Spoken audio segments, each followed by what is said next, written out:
Je suis Diane Landais, je suis programmeuse et cofondatrice du studio Accidental Queens qui a commencé avec A Normal Lost Phone en 2017. Un jeu d'enquête narrative dans un téléphone. L'idée c'est qu'on a trouvé le téléphone de quelqu'un qu'on ne connaît pas et on va essayer d'en apprendre plus sur sa vie en fouillant à travers différentes apps de messagerie, galeries photos, ce genre de choses. Mais le fond du truc c'est surtout d'en apprendre plus sur le personnage. Il y a des thématiques d'identité, de genre, de sexualité. Donc on a voulu répéter l'exercice avec un deuxième jeu qui s'appelle Another Lost Phone.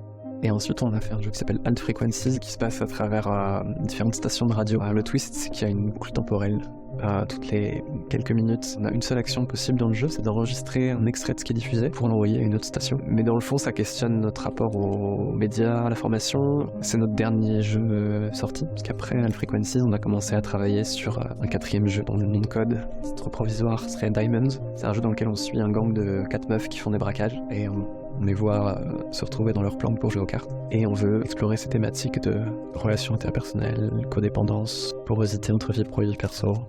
Voilà. Donc tu as découvert la cardistry en faisant des recherches pour le jeu. Quelle place ça prend aujourd'hui dans ta vie ? C'est juste quelque chose que je fais en permanence en fait. Cardistry c'est la manipulation de cartes, des éventails, des mélanges et des petites figures acrobatiques qui sont un peu jolies mais qui sont surtout agréable à faire, qui m'occupe les mains. La finalité de la cardistry est souvent plus dans ce qu'elle a à montrer, c'est quelque chose de très visuel.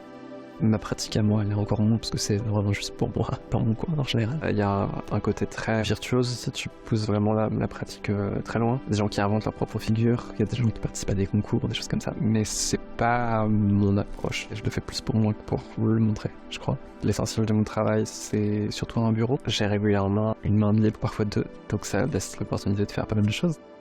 Je faisais tourner mon stylo quand j'étais au collège et au lycée. J'ai joué avec les petits fingerboards, les skateboards de doigts. Donc ouais, j'ai toujours quelque chose dans les mains. Je pense que c'est réconfortant d'une certaine manière, ou en tout cas ça m'aide à... Je sais pas, ça doit m'aider à faire quelque chose, sinon je le ferais pas autant. Je pense pas que ce soit très utile, c'est pas les bons skills. Non, je pense pas non plus. Mais regarde, déjà rien que là, je peux pas l'attraper. Je vais le pousser plus. Oui, j'ai regardé des vidéos tuto et j'étais là, mais ça a l'air facile. Alors que non.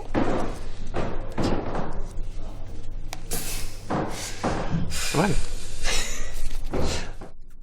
Quand j'ai commencé à faire des jeux vidéo, plus de 10 ans maintenant, c'était une porte de sortie. J'étais dans le milieu de la programmation et je m'y sentais pas forcément à l'aise parce que c'était pas assez créatif, pas assez en proximité avec des artistes. Et c'est là que je me sens à l'aise et c'est là que j'ai envie d'être. Je suis tourné vers le jeu vidéo, un peu parce que j'aime bien les jeux vidéo, mais surtout parce que c'était le seul milieu dans lequel je pouvais exprimer à la fois ces compétences techniques pour une finalité créative. Et du coup, contrairement à plein d'autres gens, je me suis tourné vers le jeu vidéo, vraiment pas par vocation, mais par besoin en fait.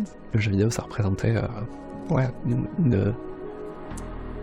un sauvetage, tu vois, genre une réponse. Pendant quelques années, le jeu vidéo, c'était un peu tout pour moi. Je me suis rendu compte que c'était vraiment un médium qui me parlait vraiment et que c'était la seule manière que je connaissais et que je maîtrisais pour pouvoir exprimer des trucs. J'ai monté un studio et je me suis beaucoup investi dedans. Donc c'était mon quotidien, c'était mon travail, c'était mes potes aussi, parce que en fait les gens avec qui on travaille, on a tendance à être souvent assez proches. C'est un milieu qui est très jeune, très arty, qui met pas beaucoup de barrières entre la vie pro et la vie perso. Je vis en coloc avec mon associé qui travaille aussi sur le jeu. La question de la vie pro et de la vie perso, elle est très présente dans notre quotidien. Et je pense que depuis quelques années, depuis la prod de Diamonds en fait, un peu par nécessité, parce que juste ça ne paye plus assez et qu'on n'a plus les moyens de faire des jeux. Depuis une grosse phase de repli sur moi-même aussi, un peu forcé à cause de la crise sanitaire.